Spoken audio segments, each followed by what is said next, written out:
La situazione generale purtroppo ancora non è cambiata, abbiamo avuto ieri e oggi una pausa, è solo una pausa di tempo più o meno stabile, però l'area ciclonica, la circolazione ciclonica è sempre intensa, è sempre attiva, anzi si concentra sempre più sulle nostre regioni e sul bacino del Mediterraneo, quindi attira sistemi perturbati e il prossimo sarà proprio per domani, ecco, da stasera avremo un peggioramento e per domani si prevede un cielo molto nuvoloso o coperto con un peggioramento nel corso della giornata, inizialmente molto nuvoloso, nella seconda parte invece saremo interessati di nuovo da precipitazioni anche a carattere temporalesco.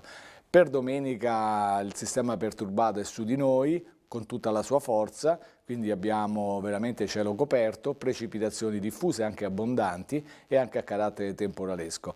Purtroppo non cambierà molto la situazione anche se i fenomeni tenderanno ad attenuarsi per lunedì, martedì, in parte mercoledì. Poi abbiamo da mercoledì un miglioramento, però, ma questo è da confermare, fine prossima settimana di nuovo un peggioramento. Quindi vedete la situazione ancora non è guarita, anzi la guarigione è molto lenta e sicuramente questo maggio passerà come uno dei più freddi e anche dei più piovosi negli ultimi decenni. I venti sono deboli, direzione variabile, poi si rinforzano da ovest durante le piogge temporali e le temperature ancora si mantengono piuttosto al di sotto della media, 12-13 gradi, 14 gradi le minime, dai 16 ai 18 gradi le massime, però la prossima settimana poi aumenteranno. Per finire l'Alto Adriatico parte da un mosso molto mosso e poi tende a un localmente mosso. È tutto.